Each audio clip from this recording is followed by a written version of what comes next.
Chers internautes, des Congo Locolé, débuté le 18 juillet, il s'est clôturé aujourd'hui sous les hauts patronages de la présidence de la République et du ministère des Affaires foncières sur l'optimisation de la gouvernance foncière et les ressources naturelles. Je vous laisse suivre la finalisation et adoption des documents d'orientation des options pour une gouvernance foncière améliorée. Suivez.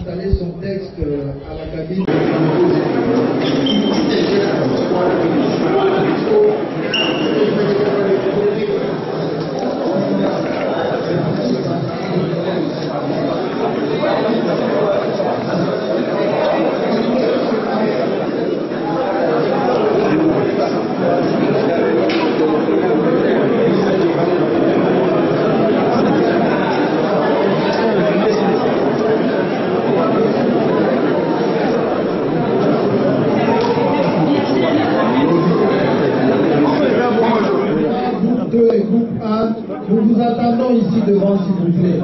Les rapporteurs de...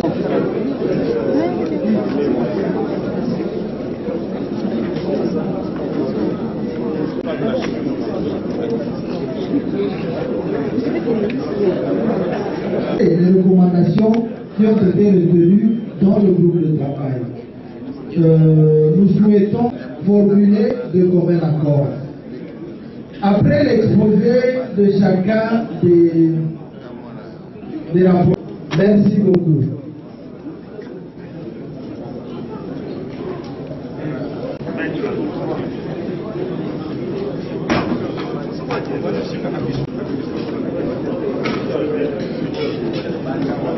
D'avoir confirmation que les textes du groupe A et du groupe 2 se trouvent dépassés à l'intérieur du groupe. Ils vont faire une restitution sommaire du développement des travaux. Nous prions nos invités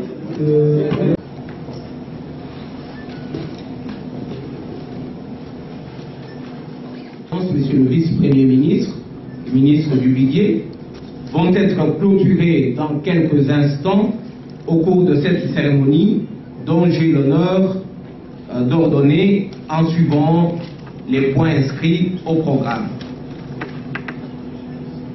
Tout à l'heure, nous allons suivre la lecture du rapport final de travaux par M.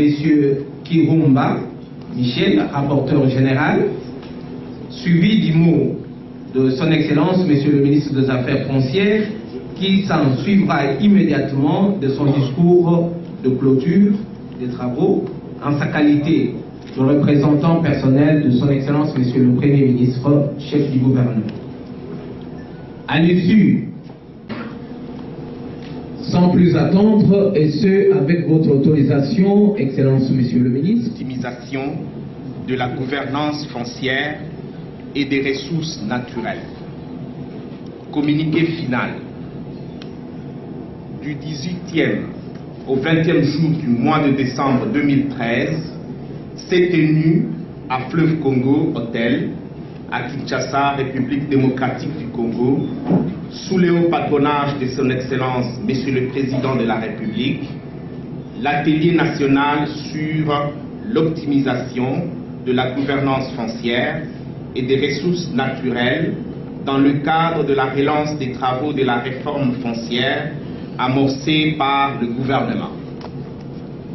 Tenu à l'initiative du ministère des Affaires foncières, l'atelier a connu la participation de représentants des différents ministères sectoriels dont les attributions ont une incidence sur les fonciers, des autorités traditionnelles, des représentants des organisations de la société civile, du secteur privé, des universités ainsi que des experts et personnes ressources.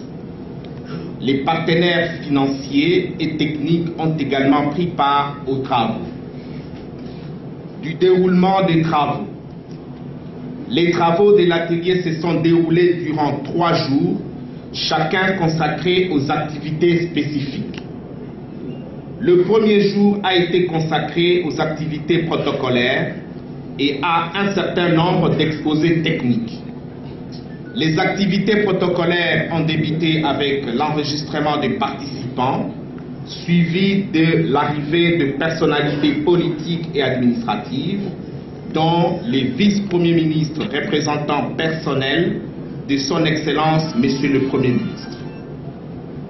À l'occasion de cette phase introductive de l'atelier, il a été procédé à la mise en place officielle de la Commission nationale pour la réforme foncière, CONAREF en abrégé, à la suite du discours inaugural de son Excellence, Monsieur le Vice-Premier ministre, et du mot de bienvenue de son Excellence, Monsieur le ministre des Affaires foncières.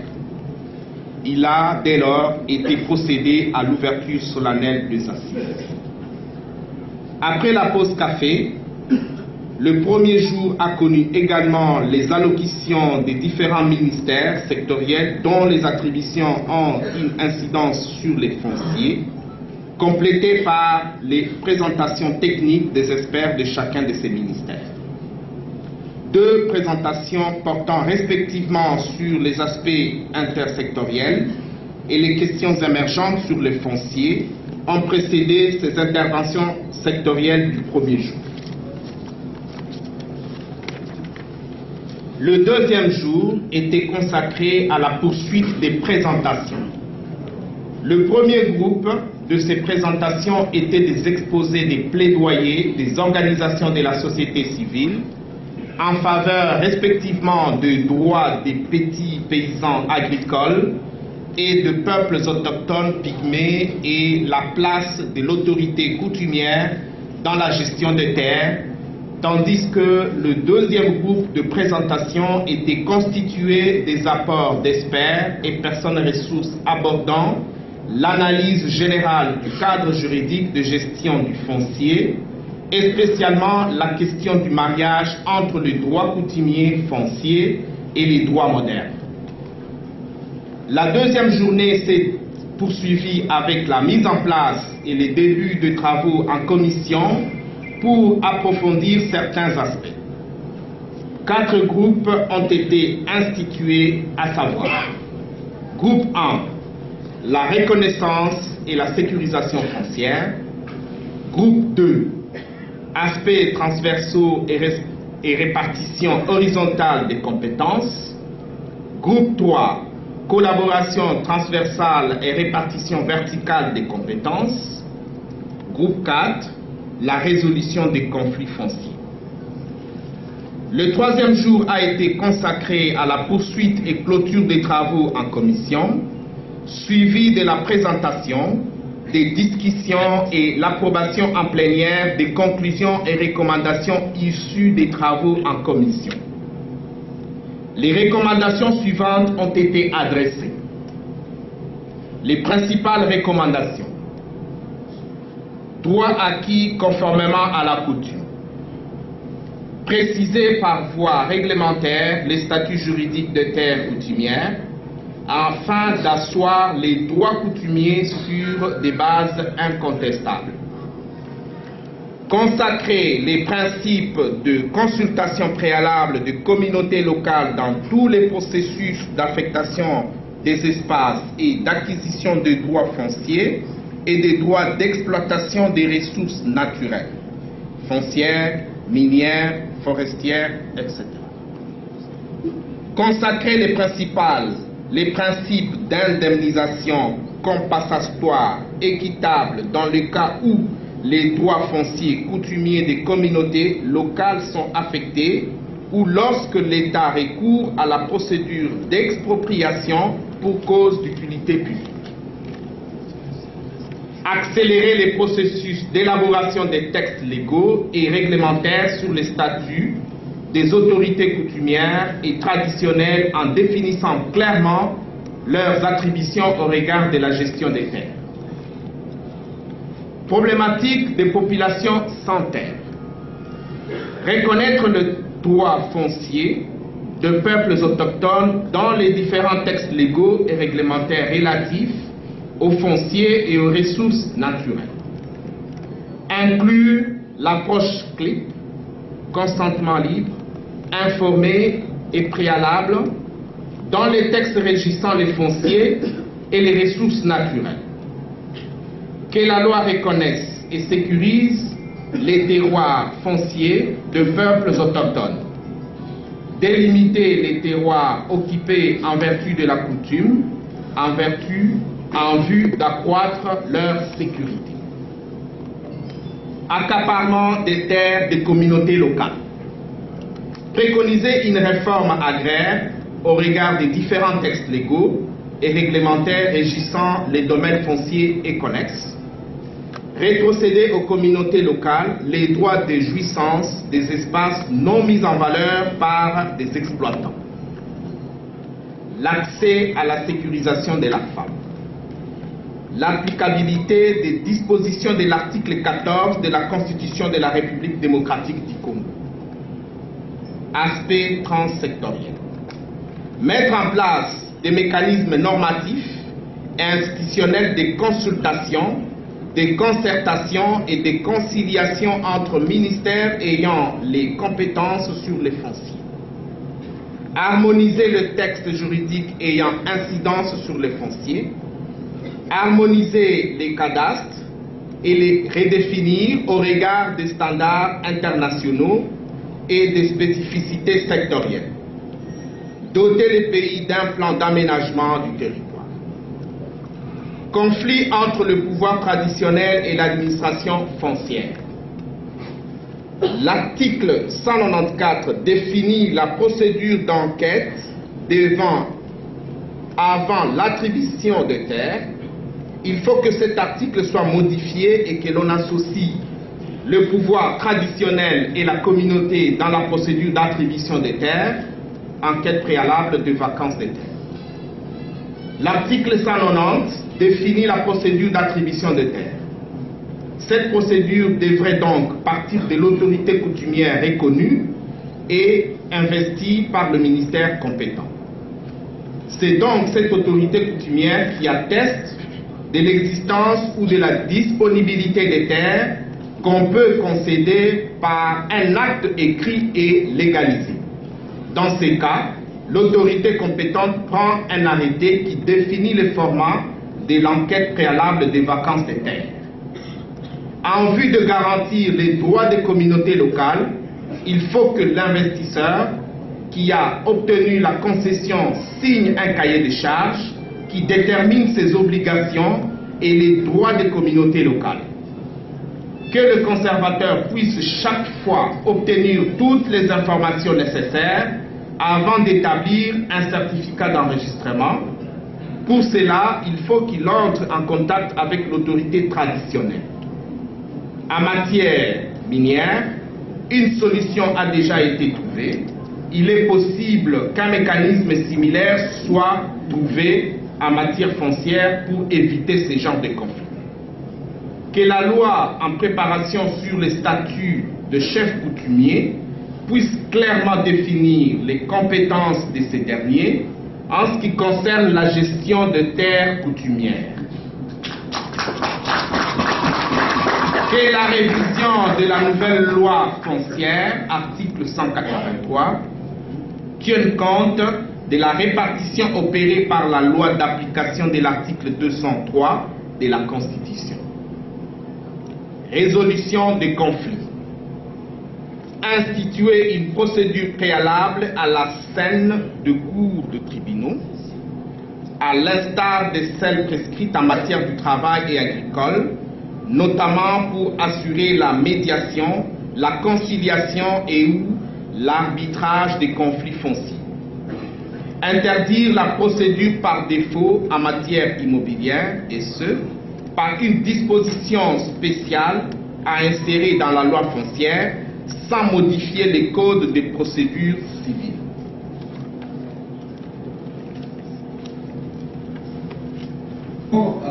Monsieur le ministre des Affaires foncières,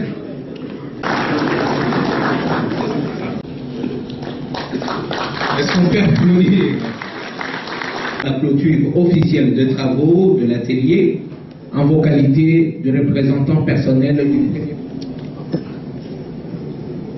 Excellences, Monsieur le ministre du gouvernement national et des gouvernements provinciaux,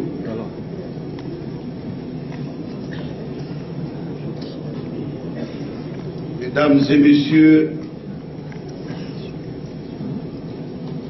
les autorités traditionnelles, distingués invités, Mesdames et Messieurs, à vos titres et qualités respectifs. Dans son allocution d'ouverture de cet atelier, Son Excellence, Monsieur le Vice-Premier ministre, ministre du Budget et représentant personnel de Son Excellence, Monsieur le Premier ministre, avait pris soin de rappeler que l'importance du dit atelier se situait d'une part au niveau de la recherche de voies et moyens en vue de réduire, sinon d'éradiquer les conflits dans les domaines fonciers, et d'autre part de poser les jalons susceptibles de permettre au secteur foncier de contribuer efficacement au développement socio-économique de notre pays. Animé d'un élan patriotique, assorti de l'amour de notre pays, vous, en tant que participant à ces assises, vous avez, dans les conditions qui ont été les vôtres, rencontré les objectifs nécessaires dans le processus de la réforme foncière. Souci de notre peuple et préoccupation majeure de Son Excellence, Monsieur le Président de la République, chef de l'État. Nous pouvons donc, sans risque de nous tromper, attester que le gouvernement que dirige Son Excellence, Monsieur le Premier ministre, chef du gouvernement, Augustin Matata Ponyo, que j'ai l'insigne honneur de représenter ici, demeure attentif aux besoins du souverain primaire. Au niveau des différentes commissions, vous avez respectivement examiné les thèmes suivants: la reconnaissance et la sécurisation des droits de jouissance acquis par les communautés locales sur les terres qu'elles occupent, les interférences interministérielles dans la gouvernance foncière, la résolution des conflits fonciers, ainsi que le problème des compétences verticales en matière foncière. Les résolutions et les recommandations, fruits de votre travail et de vos réflexions telles qu'elles viennent d'être lues, constituent les balises qui vont guider la mise en œuvre de la feuille de route de la réforme foncière. Avoir le nombre et la diversité des catégories de participants, je peux en conclure que les souhaits du gouvernement ont été bien entendus et rendus. En effet, suivant l'orientation du chef de l'État, répercutée par le gouvernement à travers le ministère des Affaires foncières, cette dernière doit être l'affaire de tous. Voilà pourquoi cet atelier a été à la fois inclusif et participatif au regard des recommandations que vous venez d'énumérer au terme de vos travaux. Je demande donc à la Commission nationale de la réforme foncière, qu'on AREF en sigle, de veiller à capitaliser les résultats auxquels vous êtes parvenus. Sur ce, et au nom de Son Excellence, Monsieur le Premier ministre, chef du gouvernement, je déclare clos les travaux de l'atelier sur l'optimisation de la gouvernance foncière et des ressources naturelles Et je vous remercie. Internautes de Kongolo Collé qui commence bien et qui finit bien. Donc c'est la fin de cet atelier axé sur l'optimisation de la gouvernance foncière et des ressources naturelles. Je vous retrouve d'ici là pour les comptes d'un autre reportage, mais signalant que cet atelier a connu la présence des autorités de ce pays. Merci, à la prochaine.